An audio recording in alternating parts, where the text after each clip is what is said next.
ओम सहना भवतु सहनौ भुनक्तु सह वीर्यं करवावहै तेजस्विनावधीतमस्तु मा विद्विषावहै।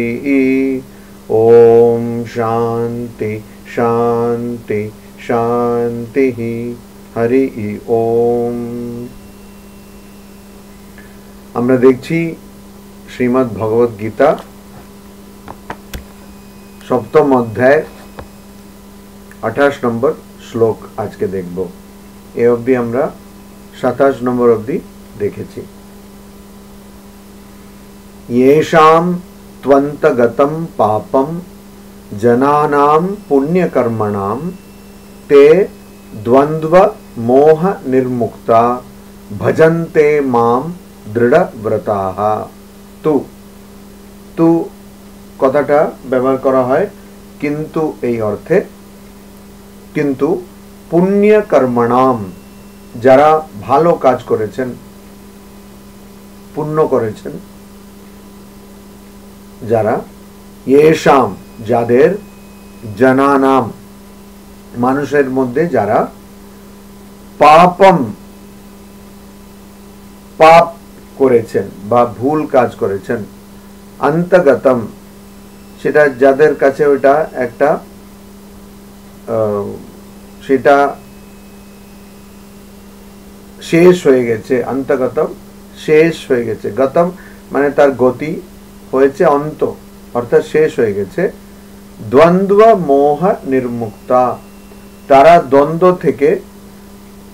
দ্বন্দ্ব থেকে যে মোহ তৈরি হয় তার থেকে সম্পূর্ণভাবে মুক্ত। তে সেই দৃঢ়ব্রতাহ, যাদের সংকল্প দৃঢ় সংকল্প যারা নিয়েছেন, তাদের কিরকম স্বভাব, মাম ভজন্তে, তারা আমায়, মানে ভগবান শ্রীকৃষ্ণ বলছেন আমায় তারা পুজো করেন, আমায় আমার আরাধনা করেন, আমাকে তারা স্তুতি করেন। তো কি বলতে চাইছেন এখানে? এর ঠিক আগের শ্লোকটা কি ছিল? ইচ্ছা দ্বেষ সমুত্থেন দ্বন্দ্ব মোহেন ভারত সর্বভূতানি সম্মোহম সর্গে यान्ति পরন্তপ। দ্বন্দ্বের মোহের জন্য, অর্থাৎ সুখ দুঃখ, শীত উষ্ণ, ভালো মন্দ, ইচ্ছা দ্বেষ, এই ধরনের দ্বন্দ্ব রয়েছে। আর এই দ্বন্দ্বের জন্য তো যখন আমরা দুঃখ পাই, আমরা সবসময় এই আশায় থাকি যে এটা শেষ হবে আর সুখ আসবে। আর যখন সুখ হয় তখন কেউ ভাবে না যে এটা শেষ হয়ে যাবে আর দুঃখ হবে, সবাই ভাবে এটা চিরকাল থাকবে, এরকম আমি সুখী হয়ে থাকবো। তো এই যে দ্বন্দ্বের মোহ, ওই আশা, তার জন্য সর্বভূতানি, সব জীবরা, মানে কেউ বাদ যায় না আর কি, সব জীবরা সম্মোহম यान्ति, তারা মোহের মধ্যে রয়েছে, মোহিত, সবাই মোহিত। কারো কারো নাম মোহিত, বাকি সবাই মোহিত, সবাই মোহিত হয়ে রয়েছে, সম্মোহিত, সম্মোহম ভালো করে মোহিত হয়ে রয়েছে, মোহে রয়েছে। আর এটা কি? এটা ইচ্ছা আর দেশের জন্য হয়, ভালো লাগা বা খারাপ লাগা, আমার পছন্দ অপছন্দ, এটার জন্য হয়। ইচ্ছা দ্বেষ সমুত্থেন, এই যে দ্বন্দ্ব হয়, মানে মানুষ কারোর কাছে ভালো অপেক্ষা করে, কারোর কাছে আবার সে ভয়ে পালিয়ে যায়, কারোর কাছ থেকে ভয়ে পালিয়ে যায়। তো এই যে ইচ্ছা আর দ্বেষ, এটাতেই চলছে, এটারই খেলা। আর এর জন্য, এই ইচ্ছা দ্বেষের জন্য, অর্থাৎ পছন্দ অপছন্দের জন্য, মানুষ এই শুরু থেকে সর্গে, অর্থাৎ জন্ম থেকে, সর্গে জন্ম থেকেই সে এই মোহের মধ্যে পড়ে থাকে। কেউ ভালো কিছু দেবে, ভালো কথা বলবে, তার কাছে আকৃষ্ট হব। আর কেউ যদি সেরকম ভালো কথা না বলে বা আমার যেটা ভালো লাগছে না সেরকম করে, তার থেকে দূরে চলে যাব। এটা তো এটা জন্ম থেকেই এই অবস্থা, কারণ আমরা কিছু ভালোবাসি আর কিছুকে অপছন্দ করি বা ঘৃণা করি, এই জন্য। তো যারা, তো এর মধ্যে সবাই কিন্তু আছেন, জন্ম গ্রহণ করলেই এরকম অবস্থা, তাহলে এখন প্রশ্ন উঠবে, তাহলে কি এর থেকে কোনো নিস্তার নেই, এর থেকে কোনো মুক্তি নেই? তো ওইটার জন্য 28 নম্বর শ্লোকে ভগবান শ্রীকৃষ্ণ বলছেন যে যারা পুণ্য কর্মণাম, যারা ভালো কাজ করেছেন, ভালো কাজ বলতে কি সেটা আবার একটা প্রশ্ন। স্বামীজি বলছেন সেটা কি? নৈতিক কাজ, নৈতিক অনৈতিক, মরাল ইমরাল, এটা কি? স্বামীজি একটা পরিভাষা দিচ্ছেন, বলছেন যে যেটাই তুমি স্বার্থ জন্য করো সেগুলো সবই অনৈতিক। সেলফিশ হচ্ছে ইমরাল আর আনসেলফিশ মরাল। আর যেটা স্বার্থ, নিঃস্বার্থ হয়ে যে কাজটা করো সেটা নৈতিক।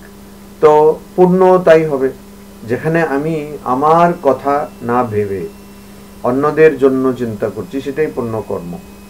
তো যারা পুণ্য কাজ করার জন্য, ভালো কাজ করার জন্য, যাদের পাপটাকে তারা শেষ করে দিয়েছেন, অন্তগতম পাপম, তাদের পাপটাকে তারা শেষ করে দিয়েছে। পাপটা কি? সবচেয়ে বড় পাপটা কি? সবচেয়ে বড় পাপ আর কিছু না। পাপ বলতে এটাই, আমি সচ্চিৎ ব্রহ্ম, সচ্চিৎ আনন্দ ব্রহ্ম, কিন্তু আমি নিজেকে ভাবছি সঙ্গমিত্রা, এটা ভাবছি। আমি এই আছি সঙ্গমিত্রা, আর সব ক্লাস করি, যত ক্লাস আছে সব করি, এত ক্লেশ হয়ে যাচ্ছে, ক্লাস হয়ে যাচ্ছে ক্লাসের জন্য। হ্যাঁ, একটা ক্লাসের সঙ্গে আর একটা ক্লাসের ক্লাস হয়ে যাচ্ছে। তো এটা আমি এরকম থাকি এখানে, আমার বাড়িতে অনেক মহারাজরা আসেন, এই সব ভাবছি আমি। হ্যাঁ, কেন? আমি নিজেকে ভাবছি এই যে আমি চশমা পরা মানুষ, আমি এরকম। হ্যাঁ, তো কিন্তু আমি রিট্রিটে তো যেতে পারলাম না, এরকম সব আমি ভাবছি। এইটাই হচ্ছে নিজেকে ভাবছি, কিন্তু আমার প্রকৃত স্বরূপটা কি? আমার প্রকৃত স্বরূপ হলো সচ্চিৎ আনন্দ স্বরূপ, সচ্চিৎ আনন্দ স্বরূপ। সেটা ভুলে গিয়ে আমি নিজেকে ভাবছি আমি সঙ্গমিত্র করে যাচ্ছি। হ্যাঁ, তো কোন সঙ্গের মিত্র সেটা বোঝা যাচ্ছে না, তো ওইটা ভাবছি আমি। এইটাই সবচেয়ে বড় পাপ। আর এই পাপ থেকেই সব পাপটা আসে। এখান থেকে কি আসে? আমি আর আমার আসে, অহংকার মমকার আসে। আর অহংকার মমকারের জন্য যত গন্ডগোল। ওই জন্য ঠাকুর বলছেন অমি মরলে গুছিবে জঞ্জাল। ওই যে অমিটা যেতে হবে। আমি মানে কি? শুধু আমি বলবো না, অনেকে আবার ঠাকুরের কথা মূলত পড়ে এসব করে, তারা আবার এখানে এই শরীর এসব বলতে থাকে। এই ভাষা তো কেউ যে কোনো বোকা পাল্টাতে পারে, কিন্তু তাতে কি ভাব পাল্টায়? ভাষা পাল্টে গেল ঠিক আছে, তাতে কি ভাব পাল্টায়? তো বললে এখানে এরকম, আরে ওটা ঠাকুর বলতেন, তুমি বলে এক হয়ে যাবে নাকি? তো সেরকম ভাষা পাল্টালে হবে না। তো আমি আর আমার এই ভাবনাটা থাকে, ওইটাই হচ্ছে সবচেয়ে বড় পাপ। আমরা কিন্তু সেটা ভাবছি না। আমরা ভাবছি ও আমি এটা করে দিলাম, ও অনেক আরশোলা মেরে দিলাম, অনেক পাপ কাজ করেছি। হ্যাঁ, এটা ভাবলে কি হবে? ওইটা পাপ নয়। আমি করে দেখেছি, এই বাইবেলটা পাওয়া যায় তো, ই বুক পাওয়া যায়, তো সেটাতে গিয়ে আপনি সার্চ করতে পারেন, আর যেখানে যেখানে সিন লেখা আছে সেইটাকে কর্ম দিয়ে রিপ্লেস করে দিন। বাইবেলে যেখানে যেখানে সিন কথাটা আছে সেটাকে কর্ম দিয়ে রিপ্লেস করে দিন, যেখানে সিনের কথা আছে ওটাকে কর্তা দিয়ে রিপ্লেস করে দিন, দেখবেন পুরো বাইবেলটা গীতার মতন শোনাবে। আমি এটা করে দেখেছি, খুব মজার ব্যাপার। তো ওই সিন যে বলছে, সিন কিছু না, আমি নিজেকে কর্তা, আহম ভোক্তা এটা ভাবছি। আমি নিজে ভাবছি আমি কাজ করি, আমি সবকিছু অনুভব করি, এটাই সবচেয়ে বড় পাপ। আর এই পাপের অন্ত কখন আসবে? ওই আমি মরলে গুছিবে জঞ্জাল। ওই জন্য স্বামীজি বলছেন যে কি মরালটা কি, which is unselfish, সেটাই মরাল। কেন যতক্ষণ না আমি আমাকে আমার কথা আমি আমার ত্যাগ করব, ততক্ষণ কিন্তু আমার নিজের স্বরূপের দিকে আমি এক পাও এগোতে পারবো না, সম্ভব না। ওই জন্য ওইটাই হচ্ছে সবচেয়ে বড় পাপ। বাকি পাপগুলো ওখান থেকেই আসছে। তো ওই জন্য দেখুন ঠাকুর কত সুন্দর কথা বলছেন যে এই স্নান করতে যাচ্ছিল, স্নান করেছিল, এই পাপগুলো গাছে বসেছিল, যেই স্নান করে বেরিয়েছে আবার ধরেছে। তার মানেটা কি? এটা গল্পের এতে বলেছেন। তার মানে কি? ওই মমকার আর অহংকার, অহংকার মমকার, ওইটা ছাড়তে হবে। ওইটা যতক্ষণ না যাবে পাপটা থাকবেই, অন্য ভাবে চলে আসবে, কিন্তু ওইটা থাকবে। তো যারা এই পাপটাকে শেষ করেছে, কি করে করেছে? ভালো কাজ করে। ভালো কাজ মানেটা কি? এখন সবাই মানে যাও সব জায়গায় গিয়ে অন্ন দান করো, এটা ভালো কাজ হচ্ছে। খুঁজে খুঁজে বার করতে হবে কাকে দেব খাওয়া, তারপরে কি খাওয়া দেব সেটা আবার একটা মুশকিল। সে খাওয়া জোগাড় করো, খাওয়া কাকে দেব, হয়তো তার দরকারই নেই। আবার আমি দেখলাম এই যারা এইসব ভিক্ষে করে তারা ওই পাশে কিছু তো রাখে কম্বল টম্বল, ওই খাওয়াটাকে আবার ওই কম্বলের মাঝখানে ভিতরে রেখে দিচ্ছে, লুকিয়ে দিচ্ছে। কেন যদি থাকে লোকেরা দেখে এর কাছে খাওয়া আছে, তাহলে দেবে না তো। তারপরে ওই কয়েক ঘন্টার মধ্যে ওর কাছে এত খাওয়া, কি করবে এইসব খাওয়া নিয়ে? তো আবার সে বিক্রি করবে বা কিছু। আমরা দেখেছি রামকৃষ্ণ মিশনে আমরা যখন ওই কম্বল আমরা একটা দিই, ওইটাই যে জগতের সবচেয়ে বড় ভালো কম্বল তা বলা যাবে না, অবশ্য সাধারণ মানুষ যে চাইছে তার একটা মোটামুটি দিলেই তো হলো। তো যাই হোক, ওটার পিছনে অনেক খাটনি হয়। ও কোন কম্বলটা এরকম বেচে টেচে একটা কেনা হয় বাল্কে, আর সে কম্বল দেওয়া হয়। তো আমি অনেক জায়গায় দেখেছি, তারপরে আমরা কম্বল সবাইকে বিলিয়ে দিলাম, তারপরে কিছুদিন পরে দোকানে গেলে আমাদের কম্বল ওখানে বিক্রি হচ্ছে। কেন আমাদের কম্বলের মধ্যে এমন লাগানো থাকে, ওইটা পেইন্ট মতন করা থাকে রিলিফ রামকৃষ্ণ মিশন, ওটা অত সহজে যাবে না, তো ওটা বিক্রি করছে। তো তখন আমরা ভাবলাম যে তাহলে এদেরকে দেবই না। তারপরে দেখলাম ঠিক আছে, কি এদের তো টাকা লাগবে, এবারে কম্বল বিক্রি করে যদি টাকা পায়। তো এরকম কেউ কম্বল বিক্রি করছে, কেউ কিছু তৈরি করছে, বাড়ি তৈরি করছে। ওই জন্য ঠাকুর বলছেন না, তুমি কি শুধু করবে না এইগুলো বানাবে, হ্যাঁ বাড়ি তৈরি করবে, এই করবে, এটাই কি আধ্যাত্মিকতা? এটা ঠাকুর বলছেন। তো পুণ্য মানেটা কি? পুণ্য এইসব কাজ করলে পুণ্য আসবে। আমি বলছি না এইসব করবেন না, অবশ্যই করবেন, নাহলে আমাদের আশ্রমগুলো চলবে কি করে। তো ওই জন্য অবশ্যই করবেন, কিন্তু ওইটা করা, আমি যে কত ডোনেশন দিলাম, হ্যাঁ অনেকে আছেন এরকম, অনেকে আবার খুব ভক্তি ভরে এই ওইসব রিসিটগুলো রাখেন, আবার অনেকে আছে যেটা লোকেদের দেখানোর জন্য রাখে, এরকমও আছে। তো ওই আমি অনেক সাহায্য করেছি, আমি এই করে দিয়েছি, এই করে দিয়েছি, ওইটা যদি করেন তাহলে তো ওইরকম দান করে তো আপনার উল্টো অহংকার হয়ে যাচ্ছে। তাহলে আবার দানটা কমে দিলে তো মুশকিল হয়ে যায়। বলছে এইসব কি বলছে রে ভাই, তাহলে তো ডোনেশনটাই কমে যাবে। তো না, আমার কথাটা হচ্ছে যে আসলে এখানে সমস্যাটা কোথায়? সমস্যা আমাদের অহংকার আর মমকার নিয়ে। ওই জন্য এই অহংকার আর মমকার যদি শেষ হয়ে যায়, তাহলে দ্বন্দ্ব মোহ নির্মুক্তা, তাহলে ভালোবাসা, ঘৃণা, ইচ্ছা, অনিচ্ছা, এইগুলো সব চলে যাবে। আর যারা এরকম, তারা কেন এরকম সেই ইচ্ছা দ্বেষ থেকে মুক্তি পাচ্ছেন কি করে? কারণ তারা হচ্ছেন দৃঢ়ব্রতাহা। এই সাধারণ মানুষ পারবে না, সাধারণ মানুষ কোনোদিনই পারবে না। ভাবতে পারে সাধারণ মানুষ যে এখন 9:30 বেজেছে, আবার সেই কোন মহারাজ আসবেন আসবেন, অনেক দিন তো আসেননি, এখন শোনা যাচ্ছে উড়ো উড়ো খবর যে মহারাজ আসছেন আসছেন, সে আবার অনিলদা বলছে আসছে আসছে, আবার ফোন করছে বলছে আসছে আসছে, আসছেই তো না। হ্যাঁ, তাই এ সব বসে এখানে এরকম দেখছে স্ক্রিনের দিকে, কতক্ষণ তাকায় হবে বাবা? আর ইতিমধ্যে ওই পুরনো কি ভিডিওগুলো চালিয়ে দিল, বা কেউ কিছু পড়ছে এসব করে দিল। এটা মেকআপ দিচ্ছে না, অনিলদা মেকআপ ভালো দিতে পারে, দুদিকেই সোনার কাজ করে, তো ওই মেকআপটাও দিতে পারে, এই মেকআপটাও দিতে পারে, মেকআপটা ভালোই দিতে পারে। তো এইসব চলছে 9:30টার সময়, আর খেয়ে কাজ নেই, পারবে না, সাধারণ মানুষ পারবে না। আপনারা সব অসাধারণ তো বটেই, তাও মাঝখানে যখন প্রশংসা পাচ্ছেন নিয়ে নিন, সবসময় পাবেন না। তো ওই আপনারা সাধারণ মানুষ নন। 9:30টার সময় এখন লোকেরা মদ খায় সাধারণত। আবার একটা মদ বাজারে এসছে, যেটা নাকি মদ খেলে মাতাল হবে না। আরে হ্যাঁ, বলছে সব মদের নাম লেখা আছে, আমি দেখছি সব জায়গায় তারই অ্যাডভার্টাইজমেন্ট, যে মদ খেলে মাতাল হবে না, কোনো অসুবিধা নেই, মদ খাওয়ার সব মজা, নেশা হবে না, বুঝলেন? তো এখন এমন মাংসটা বেরিয়ে গেছে যেটা মাংস নয়, মদ বেরিয়ে গেছে যেটা মদ নয়, মানুষ তো আছে যে মানুষ নয়, সেটা তো অনেক দিন ধরেই আছে, তো সেটা তো কোনো অসুবিধা নেই।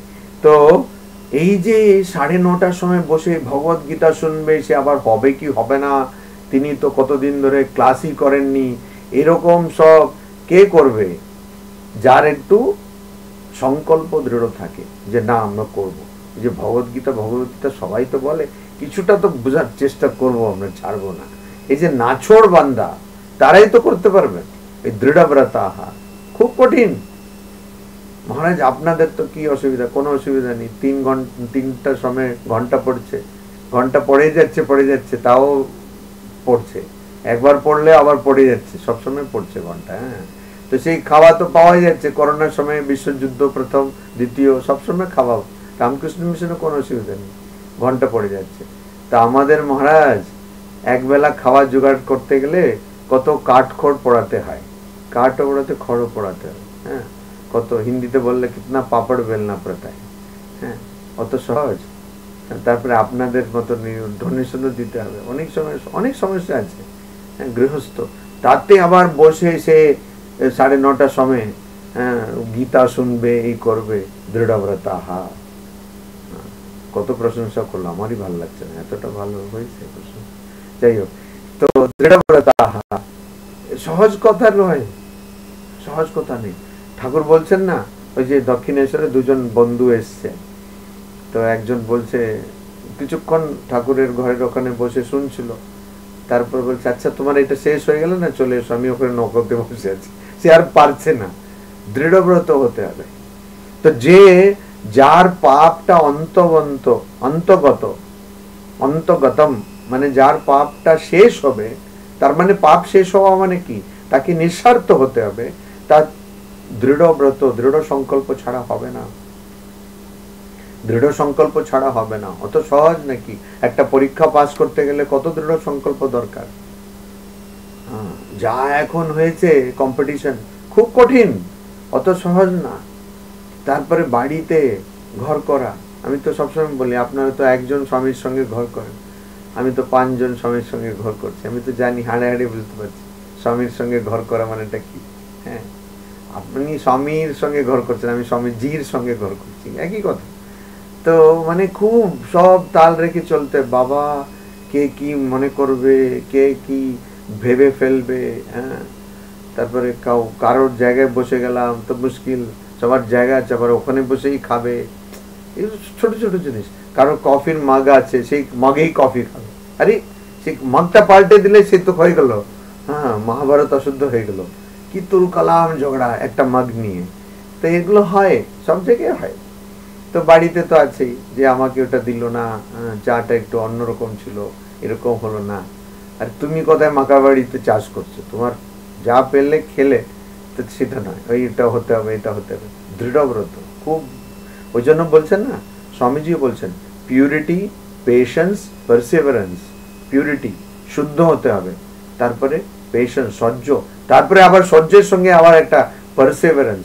আমি দেখলাম এই পারসিভারেন্সকে কি করে অনুবাদ করব, আজকালকার ছেলেমেয়েরা কি পারসিভারেন্স, একে তো খুব বানানো খুব কঠিন, আবার উচ্চারণও কঠিন কিছু। আমি ওটা দেখলাম, লাগে রহো মুন্না ভাই, বাস সবাই বুঝে গেল। ওহো, এখন অবশ্য আজকালকার ছেলেমেয়েরা বুঝবে না, লাগে রহো মুন্না ভাই একটু পুরনো ছবি, তো ওইটা এখন আবার পাল্টাতে হবে। ওটা তো লেগে থাকতে হবে, অধ্যবসায়। আবার বাংলাতে এই কথাটা অধ্যবসায়, সেটাও বোঝে না, অনেক বাঙালিরাই বোঝে না কি অধ্যবসায়, মহারাজ দামগুলো ভেঙে যাচ্ছে, কি সব কঠিন কঠিন কথা। তো মানে লেগে থাকা, লেগে থাকতে হবে, দৃঢ়ব্রতা। আপনাদের অদ্ভুত না, লেগেই আছেন। অনিলদা প্রত্যেক বৃহস্পতিবার সে চেষ্টা করছে যে হবে হবে হবে, কখন সাতী নক্ষত্র আসবে, কখন সেই বৃষ্টি পড়বে, কিসব আছে না। তো উনিও তো মানে লেগেই আছেন, সেই একে জোগাড় করে ওকে জোগাড়, কিন্তু এই এমন একজনকে জোগাড় করেছেন বা করার চেষ্টা করছে যে জোগাড়ই হচ্ছে না। তো দৃঢ়ব্রতা হতে হবে, দৃঢ়ব্রতা। কিন্তু এই দৃঢ়ব্রত দিয়ে কি হবে? সেই ভগবত গীতাতে শ্রীকৃষ্ণই বলছেন, না না না, অত সহজ না। এই দৃঢ়ব্রত আরো একটু দৃঢ় করতে হবে। দৃঢ়, দৃঢ়তম, দৃঢ়তর, সংস্কৃতে তিন রকম আছে না, 3 রকম। দৃঢ়, দৃঢ়তম, দৃঢ়তর, মানে সবচেয়ে আরো করতে হবে, আরো করতে হবে। কেন? সহস্রানাম মনুষ্যেষু কশ্চিৎ যততি সিদ্ধয়ে। যারা মানুষ, হাজারো মানুষের মধ্যে কেউ কেউ চেষ্টা করে সিদ্ধি লাভের জন্য। সিদ্ধি লাভ মানে কি? ওই শিবকে যে সিদ্ধিটা দেয় সেটা না। সিদ্ধি বললে সবাই ও সিদ্ধি, এটা পাবো একটু, তো ওইটা না। সিদ্ধি মানে হচ্ছে মন একদম আমাদের বশে চলে আসবে, সেই সিদ্ধি, আত্মজয়। সেটা পাওয়ার জন্য হাজারো মানুষের মধ্যে, হাজারো বলেছেন কিন্তু এটাকে কোটি কোটি মানুষ বুঝতে হবে। ওর মধ্যে কেউ চেষ্টা করে, যততাম আপি সিদ্ধানাম, কিন্তু যারা চেষ্টা করে তাদের মধ্যেও কশ্চিৎ মাম বেতি তত্ত্বতঃ, তারা শুধু কেউ আমাকে, আমার তত্ত্বটাকে বুঝতে পারে। খুব মানে দুর্লভ, বিরল কেউ বুঝতে পারে। তো তো দৃঢ়ব্রত তো হতে হবে।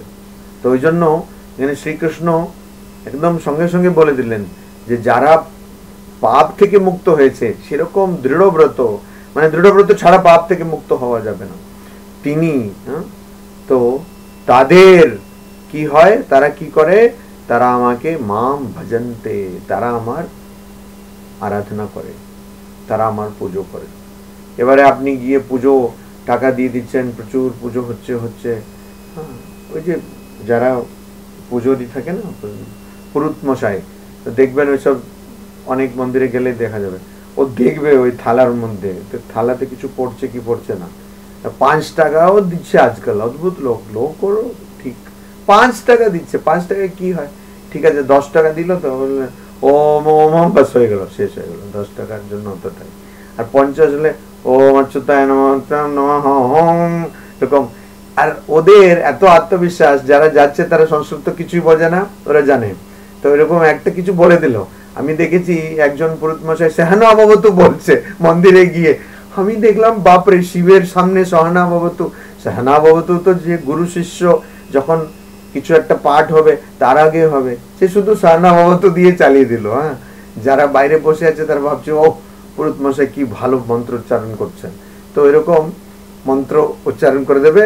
আর 500 টাকা হলে খুব টেনে টেনে মন্ত্র উচ্চারণ করে দেবে, একটু মালা টালা দিয়ে দেবে সব।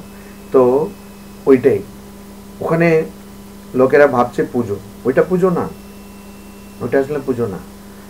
স্বামীজি রামেশ্বরমে একটা ছোট, খুবই সংক্ষেপে একটা বক্তৃতা দিচ্ছেন, খুব ভালো বক্তৃতা, ওটা পড়বেন। ওটা লেকচার্স ফ্রম কলম্বো টু আলমোড়াতে আছে, রিয়েল ওয়ার্শিপ। কি সুন্দর কথা বলছেন স্বামীজি। তো বলছেন ওইটা কিন্তু বাইবেলে ওরকম একটা গল্প আছে। বলছেন একজন একটা বাগান, একটা বাগান, আর ওই বাগানের মধ্যে দুজন কাজ করে, ঠিক আছে, দুজন কাজ করে। তো একজন শুধু কাজ করে যায়, দেখে ফুলগুলো ভালো ফুটছে কিনা, এগুলো সব দেখে। আর একজন কোনো কাজ করে না, সে শুধু দেখে মালিক কখন আসছে, বলছে এই মালিক তোমার চোখ দুটো কত সুন্দর, তোমার নাকটা কত সুন্দর, এরকম করে যায়। তো কে সত্যি সত্যি পুজো করছে? তো ওই যে প্রথম লোকটি যে চুপচাপ কাজ করে যাচ্ছে, সেই প্রথম লোকটি সেই ঠিক ঠিক পুজো করছে। তো এখানে পুজো মানেটা কি? নিজেকে বোঝা। তুমি, ঠাকুর বলছেন না আমি কে তুমি কে, আমাদের মধ্যে কি সম্পর্ক, এইটা বোঝা, এইটা বুঝতে হবে, ওইটাই প্রকৃত পুজো। তো সেই পুজো যে করছে সেই প্রকৃত পক্ষে আমার পুজো করছে। অর্থাৎ যে এই পাপ থেকে, দ্বন্দ্বের মোহ থেকে নিজেকে বের করতে চাইছে, মুক্ত হতে চাইছে, কি করে? দৃঢ়ব্রত দিয়ে মুক্ত হতে চাইছে। খুব কঠিন, সহজ কথা নয়। সেই কিন্তু প্রকৃত পক্ষে আমার পুজো করছে, সেই আমার পুজো করছে, এটা। তো এখানে দ্বন্দ্ব মোহ নির্মুক্তা ভজন্তে মাম দৃঢ়ব্রতাঃ, আর ওটার জন্য কি লাগবে? দৃঢ় সংকল্প লাগবে। মার্ক টুইন বলে গেল যে stopping smoking is very easy. মানে স্মোকিং সেটা ছাড়া খুব সহজ। বলছে I have done it 100 Times, আমি 100 বার করেছি। তো অত সহজ না। তো বলছে স্মোকিং ছাড়া, এত ভাবুন আমাদের সবচেয়ে যেটা জন্মান্তরে চলে আসছে সেটা তো অজ্ঞান, ওখান থেকে বেরোনোর কি অত সহজ কথা? খুব কঠিন, খুব কঠিন। ওই জন্য লেগে থাকতে হবে, ছেড়ে দিলে হবে না, ছেড়ে দিলে হবে না, লেগে থাকতে হবে, লেগে থাকতে হবে, অনেক জন্ম লাগবে। তারপরে যখন সব জন্ম, তারপরে আপনি একটু একটু করে বুঝবেন, তারপরে এই যে আগের জন্মের স্মৃতি থাকবে, মানে স্মৃতি মানে ওই আর কি, যেটা 6ষ্ঠ অধ্যায়ে শ্রীকৃষ্ণ বলছেন যে তুমি যা শুরু করছো সেটা কোনোটাই নষ্ট হবে না, পরের জন্মে তুমি ভালো ভালো লোকের বাড়িতে জন্মগ্রহণ করবে ইত্যাদি। সুচি নাম শ্রীমতাম গেহে ইত্যাদি করে বলছেন না, যে ভালো যারা শুদ্ধ আর যাদের কাছে একটু টাকা আছে, সম্পন্ন যারা, তাদের বাড়িতে তুমি জন্মগ্রহণ করবে। তো ওই সব হবে অনেক জন্মের পরে, ওটা প্রথমে হবে না। তারপরে ছোটবেলা থেকে মনে হবে ও আমি তো ভগবান লাভ করতে হবে, আমাকে ভগবান লাভ করতে হবে। তা এইটা যদি মনে হচ্ছে তার মানে অনেক জন্মে মার খেয়ে তারপরে এই অবস্থায় এসছে, না হলে তো অনেক জন্ম এরকম প্রার্থনা করতে হবে, তবে গিয়ে হবে। তো এখন সঙ্গমিত্রদি ভাবছেন আরে বাপরে আরো অনেক জন্ম, আমি থোড়ি জানি আপনার কোন জন্ম কি, হয়তো আপনার এই জন্মটা শেষ, আমি কি করে জানবো? কিন্তু এটা অত এক জন্মে হয় না, এটা আমি বলতে চাইছি। অনেক জন্ম মার খেয়ে তারপরে এই অবস্থাতে আমরা আসি, যে সবসময় ভাবছি যে না আমার ভগবান লাভ হতে, ভগবান লাভ চাই, ভগবান লাভ চাই। সেটাই পরে শ্লোকে শ্রীকৃষ্ণ বলছেন জরা মরণ মোক্ষায় মাম আশ্রিত্য यतन्ति ये ते ब्रह्म तद्विदुः कृत्स्नम् अध्यात्मम् कर्म च अखिलम। जरा मरण मोक्षाय, যে মোক্ষ চাইছে, কোত্থেকে মোক্ষ চাইছে? জরা অর্থাৎ বার্ধক্য, বৃদ্ধাবস্থা থেকে, আর মরণ মৃত্যু থেকে। তো ওই বেদের জন্য অবিধান হয় না, বেদের জন্য মানে যে ব্যবহারিক সংস্কৃত বা ব্যবহারিক ভাষা সেটা বেদের নেই, বেদে আলাদা সংস্কৃত, ওটাকে বৈদিক সংস্কৃত বলে। তো ওই বৈদিক সংস্কৃতের যে অভিধান, সে অভিধান অন্য, সেটাকে বলে নিরুক্ত। তো ওরকম অনেক নিরুক্ত অনেক ঋষিরা লিখেছেন বা সংগ্রহ করেছেন। শেষটা আমরা যেটা পাই সেটা একজন ঋষি লিখেছেন, ওনার নাম হচ্ছে ইয়াস্ক মুনি। তো উনি বলছেন যে একটা কোনো জিনিস যেটা সৃষ্টি হয়েছে বা জন্মগ্রহণ করেছে তার ষট বিকার, 6টা বিকার থাকবে, মানে 6টা তার মধ্যে পরিবর্তন হবে। কি? প্রথমে জায়তে, প্রথমে তার জন্ম হয়, তারপরে আস্তি, জন্ম হওয়ার জন্য সে অস্তিত্ব আসে, তারপরে সে বিপরিণামতে, ওর মধ্যে অনেক রকম পরিবর্তন হয়, তারপরে বর্ধতে, তারপরে ও মানে বর্ধতে মানে ওর মধ্যে বৃদ্ধি হয়, ওর আকারটা বাড়ে ইত্যাদি। তারপরে অপক্ষীয়তে, তার মধ্যে তারপরে ও ক্ষয় হতে থাকে, ওর মধ্যে ক্ষয় হতে থাকে, নাশ্যতি, তারপরে তার নাশ হয়ে যায়। তো এই জরা মরণ মোক্ষায়, এই এখন তো সবাই হতে চাইছে, সবাই ইয়াং হতে চাইছে। আমি যেটা 20 বছর আগে দেখতাম না, এখন দেখছি যে সবাই সলমান খান হতে চাইছে, সবাই ক্যাটরিনা কাইফ হতে চাইছে, আর সবাই একদম সবসময় যৌবনে থাকতে চাইছে। আগে তাও লোকেরা না আলাদা আলাদা রকম চুল থাকতো, এখন সবারই স্ট্রেইট হেয়ার। হ্যাঁ, দেখবেন কেউ আর আলাদা হেয়ার নেই, সবাই হেয়ারটাকে স্ট্রেট করছে, সবাই স্ট্রেটেনিং হেয়ার, ঠিক আছে। আর সবারই 8 প্যাক আর 6 প্যাক। আমিও বানিয়েছি, আমি দেখলাম যে 6 প্যাকটা ওরকম সমান হতে হবে এরকম কোনো নিয়ম আছে নাকি? আমি বললাম না, বুড়িটা 6 প্যাকের মতো 6খানা বুড়ি বানিয়ে দিলাম, আর কোনো অসুবিধা নেই, থাক। হ্যাঁ, 6 প্যাক 8 প্যাক, সবাই জিমে যাচ্ছে, হ্যাঁ, সবাই একই রকম। ঠাকুর বলতেন আমার একঘেয়েমি ভাল লাগে না, সবাই একই রকম, সবাই রোবর মতন, সবাই মানে ইয়ে হতে চাইছে। কেন? কেন কেউই বুড়ো হতে চায় না, বুড়ো কেউ হতে চায় না। ভজ গোবিন্দমে শঙ্করাচার্য বলছেন, বার্তা না পৃচ্ছতি কোপি গেহে, রিটায়ার হয়ে গেলে না কেউ পাত্তাই দেয় না, বলছে বার্তা না পৃচ্ছতি, মানে কেউ জিজ্ঞেসও করছে না তুমি ভালো আছো, খবর খবর জিজ্ঞেস করছে না, খবরই নিচ্ছে না, বলছে তুমি কি ভালো আছো না মরে গেছো, না বাথরুমটা পর্যন্ত পাওয়া যায় না। যারা রিটায়ার বলে তুমি তো এখানে বাড়িতে আছো, থাকো তো, আমার তো যেতে হবে এখন। হ্যাঁ, বাথরুম আগে রেস্টরুম বলবে, বাথরুম, হ্যাঁ, অদ্ভুত, ওটাকে রেস্টরুম বলছে। ওখানে আবার লাইব্রেরি টাইব্রেরি থাকে, বিদেশে ওইসব দেখলে, আমাদের দেশে এখন আছে, ওখানে বই টই রাখা আছে, মানে কি করে ওখানে গিয়ে বেরোতেই চায় না। যাই হোক, তো ওইটা যারা কেউ চাইছে না, হিন্দিতে উর্দুতে ওটা হলো যারা। ভাবুন তো, এই শব্দটাই ওখানে যারা হয়ে গেল, একটা ছোট একটা বিন্দু লাগিয়ে দিল, বললো যারা। হ্যাঁ, ওটা যারা না, ইট ইজ নট যারা। কেউ বুড়ো হতে চাইছে না, সেই কি লেগে থাকে যে মুখটাকে এরকম করবো, ওই করবো, ভ্যাকসিন থ্রেটিং হিসাব করে যাতে আমি বুড়ো না হই। হ্যাঁ, চুল পেকে গেল, ডাইং করো, আপনি যতই ডাইং করবে না, you will die one day, no matter how much you die, one day you will die. তো এটা মানে করে যাচ্ছে সবাই যে না আমি তো মরবো না, তো মরবো না, তো তারপরে মরণ মানে হায় কপাল। এমনি কথায় বার্তায় যদি বলে না, মহারাজ কি বলছেন মহারাজ, আপনি মরে যাবেন, এইসব কথা মুখে আনবেন। আরে আমি তো সন্ন্যাসের আগে শ্রাদ্ধ করেছি, মানে ওই বাংলাতে যেটা আমরা শ্রাদ্ধ করা, ওই শ্রাদ্ধ না, মানে যে আমরা করি না একটা শ্রাদ্ধ সংস্কার, সেইটা করেছি। বাংলাতে তো শ্রাদ্ধ করার আরেকটা মানেও আছে, সেইটা তো সবাই করে থাকে। যাই হোক, তো ওই শ্রাদ্ধ করেছি, আমি তো মরে গেলাম। তো বলছে না না না রে, কি কথা, অশুভ কথা মুখে আনবেন না। মৃত্যুর কথা শুনলেই না লোকেরা ভয় পেয়ে যায়, বাপরে এত যারা মরনা, এটাই মানে আমি মরতে চাইছি না, আমি বুড়ো হতে চাই না, সবসময় ইয়াং হয়ে থাকবো। তো ওই যারা মরণ থেকে যদি আমাকে মুক্ত হতে হবে, তাহলে আমাকে আগে কি করতে হবে?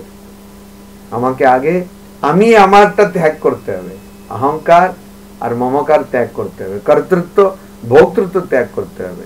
সেটাই আগে বলে দিল, দৃঢ়ব্রতা।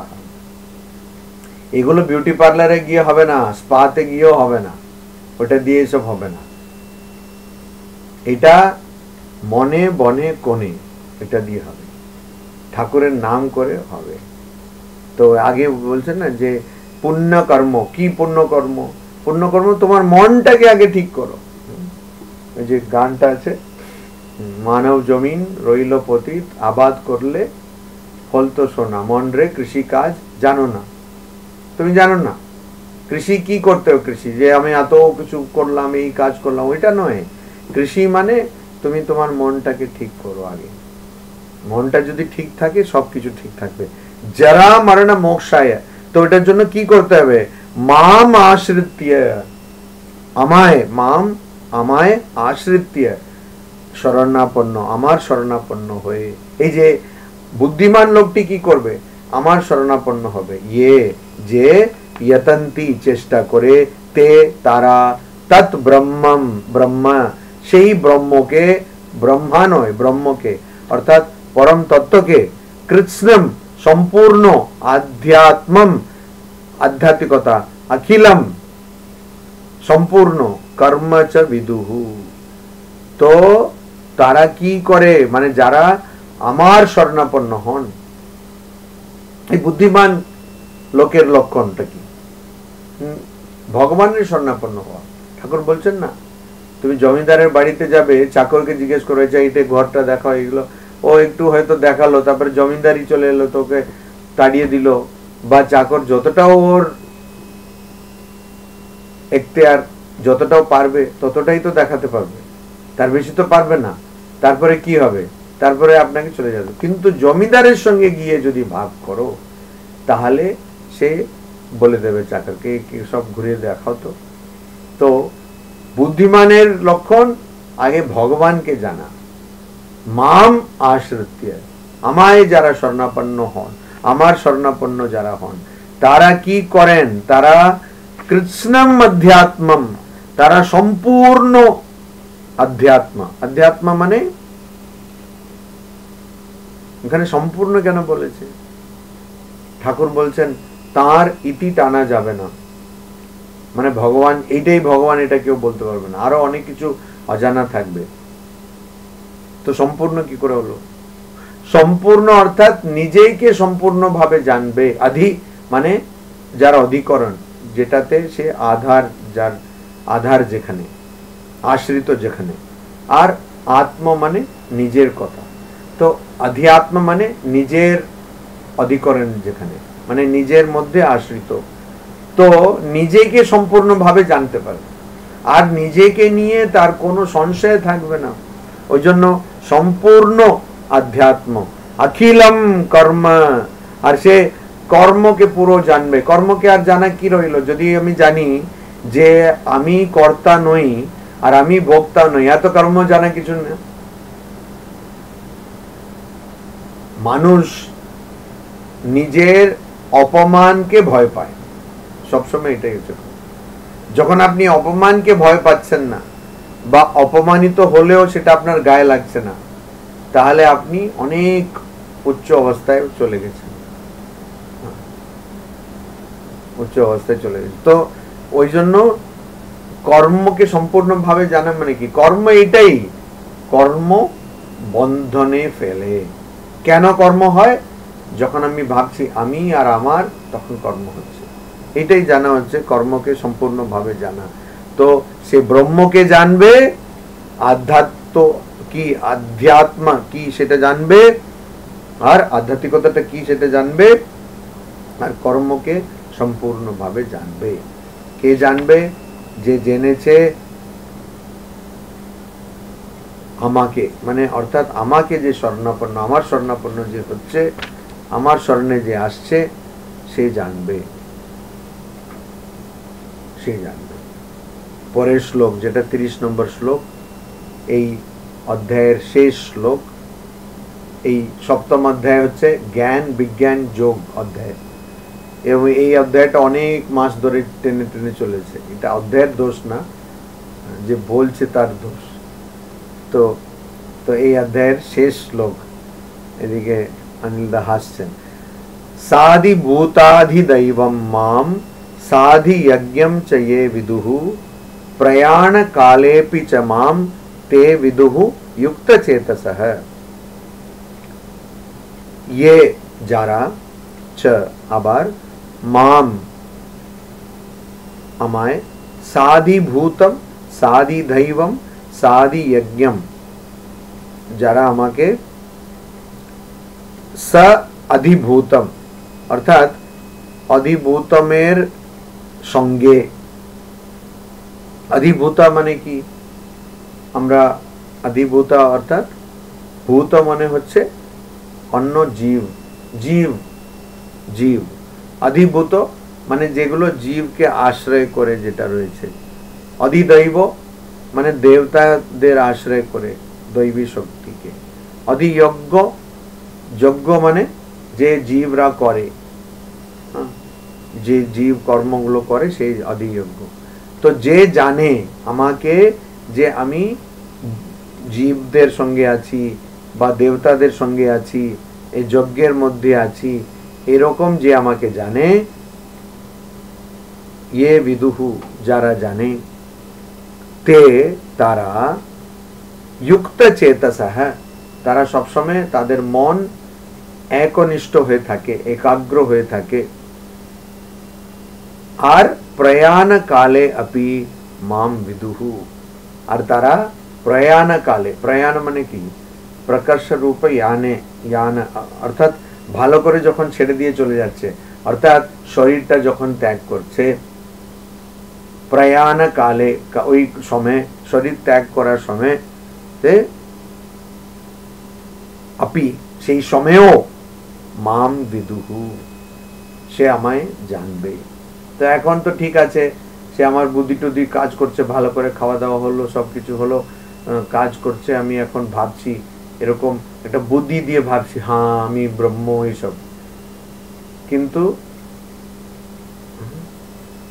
গোপাল ভাঁড়ের একটা গল্প আছে না, গোপাল ভাঁড় ওই একজন এলো, সে খুব বুদ্ধিমান, সে সব ভাষা জানে, তাকে বোঝাই যাচ্ছে না যে তার মাতৃভাষাটা কি।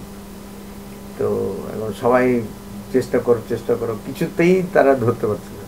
তখন রাজার কাছে গেল, রাজা গোপাল ভাঁড়কে ডেকেছিল, এসছে, হ্যাঁ বলে কি, কিছু না, ওকে ঘুমিয়ে ভালো করে ওকে খাইয়ে দাইয়ে ঘুম পাড়িয়েছে, মানে ঘুমিয়ে গেছে। তারপরে গিয়ে জোর ওকে অ্যাটাক করেছে, তখন ওই উড়িয়াতে কথা বলতে শুরু করেছে।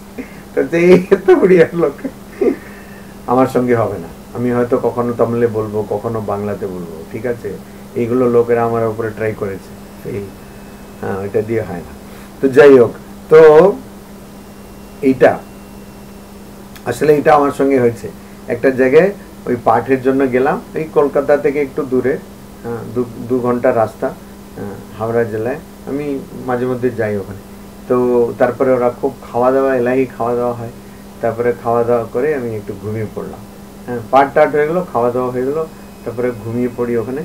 তারপরে না হঠাৎ সেদিন কি হলো আমি জানি না, কি স্বপ্নের ঘরে ছিলাম না কি হচ্ছে, তারপরে ওরা ডাকছে, আমি উঠে সমানে তমলে বলে যাচ্ছি ওকে। বলছি, আমি বলছি হ্যাঁ মঞ্জুর চা, তো ও আমার দিকে তাকাচ্ছে, আমি অনেকক্ষণ তমলেই বলে যাচ্ছি, আর সেও দেখছে, বুঝতে পারছি না কি ব্যাপার। তারপরে আমার মাথায় আরে এ তো বাঙালি, একে তো বাংলা, দুটোই আমার মাতৃভাষা নয়, ওই জন্য এটা হবে না, চলবে না, ঠিক আছে। তো প্রয়াণ কালে আপি, আর ঠাকুরের গল্প আছে, ডাকছে স্ত্রীকে, বলছে এদিকে আয় আয়, মানে বলতে পারছে না, বলছে আয়, সলতেটা একটু নামিয়ে দেবো, বেশি তেলটা খরচা হচ্ছে। তো প্রয়াণ কালে, এখন অনেক উপনিষদ করে চচড়ি করা যেতে পারে, কিন্তু ওই সময় কি মনে থাকবে, এটা হচ্ছে কথা। তো ওই জন্য আপি, আপি মানে তখনও মনে থাকবে, মানে এত তোমার ভিতরে গেঁথে যাবে যে তুমি তখনও মনে রাখবে। প্রয়াণ কালে আপি মাম বিদুহু, তখনও আমায় সে মনে রাখে। কে মনে রাখে? যে জানে যে জীবদের মধ্যে আমি আছি, সব কর্মগুলোর মধ্যে আমি আছি, সব এখানে প্রচুর বৃষ্টি হচ্ছে, তো এই সব দৈবিক সব কাজের মধ্যে আমি আছি। যে জানে, তার মানে কি, সবকিছুর মধ্যে আমি আছি। যে এটা জানে যে সবকিছুর মধ্যে আমি আছি, আর সে এটা যুক্ত চেতসা মানে একনিষ্ঠ হয়ে, মানে সবসময় এটা ভাবছে। তো যখন একজন এরকম সবসময় ভাবছে, তো স্বাভাবিকভাবে মৃত্যুর সময়ও সে ভাববে। এই পরের অধ্যায়ে মৃত্যু নিয়ে অনেক কিছু বলবে, 8ম অধ্যায়। তো ওখানে বলছে যে তুমি মৃত্যুর সময় যেটা ভাববে সেটাই হয়ে যাবে। তো সবাই ভাবছে ও তাই নাকি, তাহলে তো সহজ ব্যাপার, মরবার সময় ভাবলেই হলো, এখন এত এত করার কি দরকার আছে, এত সংগ্রাম করার কি দরকার আছে, মরবো যখন তখন একটু আগে ভাবলেই হলো, অত সহজ। এটা যখন আপনি যা করছেন সেই চিন্তাটাই আসবে। তো মরবার আগে আরে বাবারে করে কত বড় বড় জ্ঞানী সব মরবার আগে হয়ে যায়। একটা ছোট্ট অপারেশনের রোগ নিয়ে বাপরে মরে যাবো বাপরে বাপ করতে থাকে, তো অত সহজ নয়। অনেকের তো একটা আরশোলা দেখলেই সব বিজ্ঞান বেদান্ত সব বেরিয়ে যাবে। হ্যাঁ হ্যাঁ, একটা আরশোলা, বাস আরশোলাতেই শেষ। তো ওই জন্য অত সহজ নয়। ওই জন্য যারা একনিষ্ঠ ভাবে সবসময় ভাবছে, ভগবানের কথা চিন্তা করছে, তারা সব জায়গায় কিন্তু ভগবানকে দেখতে পারছে, তারা কিন্তু আমাকে জানতে পারবেন। ইতি জ্ঞান বিজ্ঞান যোগো নাম 7ম অধ্যায়। তো এটা এখানে শেষ হলো 7ম অধ্যায়, যার নাম জ্ঞান আর বিজ্ঞান। তো জ্ঞান মানে কি? জানা। আমি জানি যে সঙ্গমিত্রাদি ভালো, আমি শুনেছি ভালো রান্না করেন, এরকম আমি শুনেছি, ঠিক আছে, এটা জানা। কিন্তু হলো না তো, বিজ্ঞান তখনই হলো যখন ওনার বাড়িতে গিয়ে খেলাম, তখন বুঝলাম ও ঠিকই শুনেছিলাম, কথাটা মানে ভুল শুনিনি। তখন জ্ঞান আর বিজ্ঞান এই দুটো হয়ে যায়, ঠিক আছে। তো ওইটাই জ্ঞান বিজ্ঞান যোগ হ্যাঁ।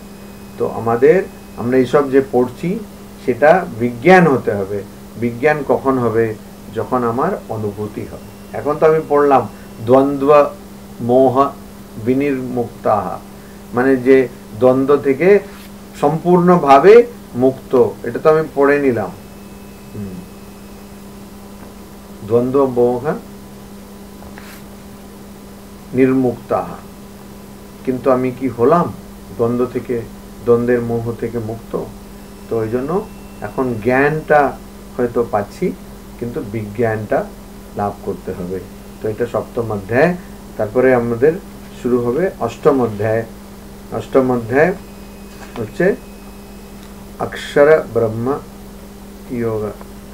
তো এই অষ্টম অধ্যায় বলবে যে কিরকম অক্ষর ব্রহ্ম, অক্ষর মানে যার কোনো ক্ষয় নেই, কোনো নাশ নেই, ব্রহ্ম, তো সেটাকে কি করে পাওয়া যাবে। হ্যাঁ, আর ওখানে বলে যে শেষ সময়ে যেটা ভাবা হবে ওইটাতে আছে। আর তারপরে বলবে যে কিরকম এই যে শুক্ল কৃষ্ণ আর দক্ষিণায়নম উত্তরায়ণম এগুলো সব ওখানে আছে। হ্যাঁ, তো অন্তকালে যে রাত শেষের সময় যে ভাববে, যেটা ভাববে সেটাই হয়ে যাবে। তো এটা সব আমরা অষ্টম অধ্যায়ে দেখব। ওম শান্তি শান্তি শান্তি। हरि ओम तत्सत्। श्री राम कृष्णार्पणमस्तु।